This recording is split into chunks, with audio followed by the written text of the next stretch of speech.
What's up, guys? How's it going? Okay, today I'm going to talk about something that I actually haven't really touched on in any of the methodology so far, but it's something that has been so critical to my learning process, starting back actually even before I started to make real form breakthroughs with Lee in 2020. Something that I kind of intuitively did over the years, but became increasingly important once I began to understand the fundamentals that the method teaches you, which is the idea of a stationary foundation, a stationary frame that produces the brace, and how the brace corresponds to allowing the arm to swing on its own.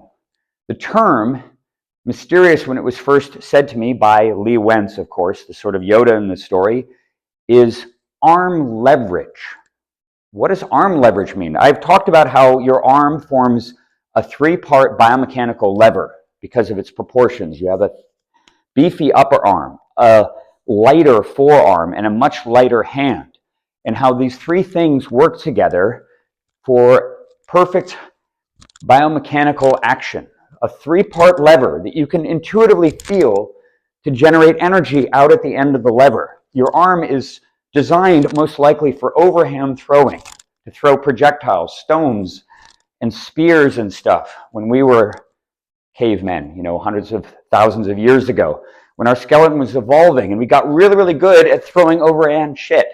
It's really natural, very easy to brace and throw using overhand biomechanical leverage. You can hear my arm whipping as I do that. But horizontal biomechanical leverage is not intuitive because there's nothing in the real world until we could actually make disc-shaped things. There was nothing that would ever compel you to throw something like that. You can do it, of course, but it takes time to train it. The way you train it is the principle of arm leverage. You start by getting in the method frame itself. I've taught this a million times, and it's in episode 4 of the series.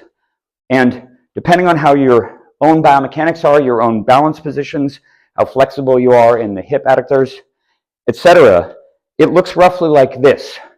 And my weight distribution is 99% into the ground through my right leg, 1% on my back leg. And the method, of course, is this twisting motion where you bring the left hip, the lower part, it's sort of connected to the interior part of your leg.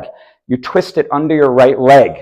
When you do that, it's like a corkscrew that twists your body, whoop, into the ground, which is the stable brace.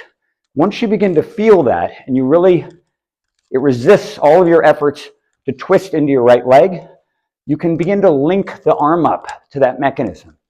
You can see how I'm whipping my arm through space here, using that twist. My arm, zero tension. It's just the arm. There's nothing connected to it, and there's no energy in it. It just moves with my back leg like a big whip. But the thing is that once I really start to direct the force of this swing, something really interesting happens. You see, obviously, the beautiful power pocket position forming here as I swing, but heaviness is starting to occur. The bullet is materializing right here.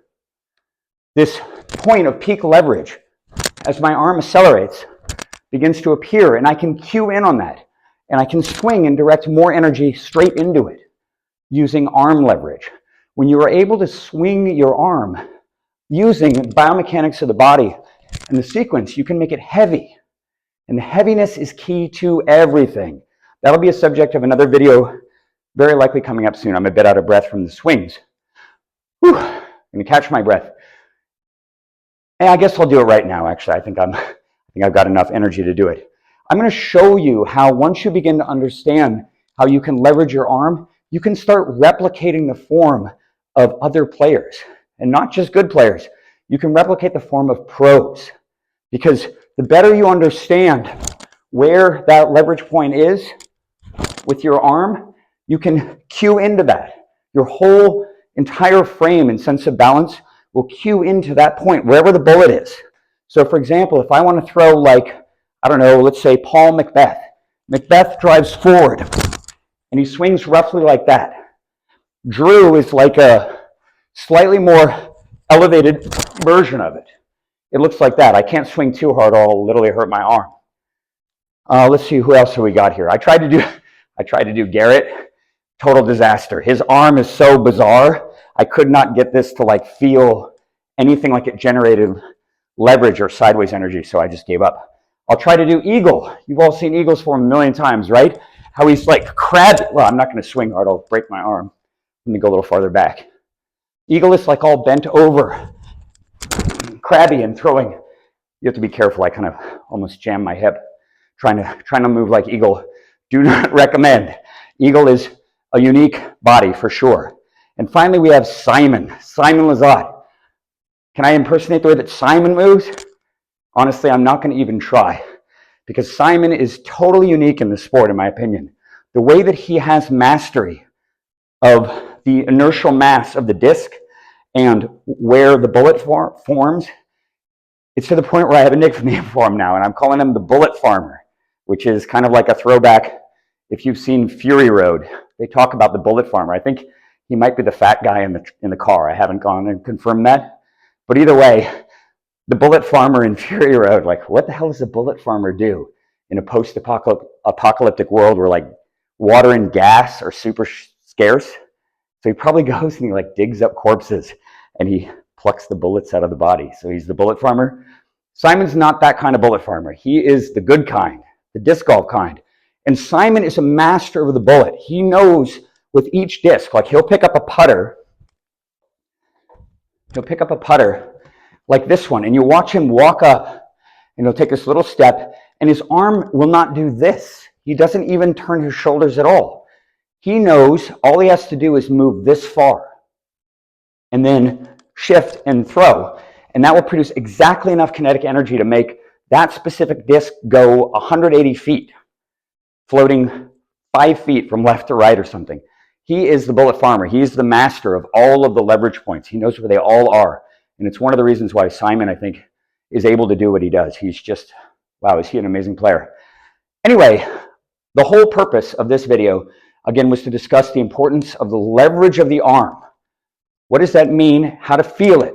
The method will get you there. The method will get you to feel that heaviness.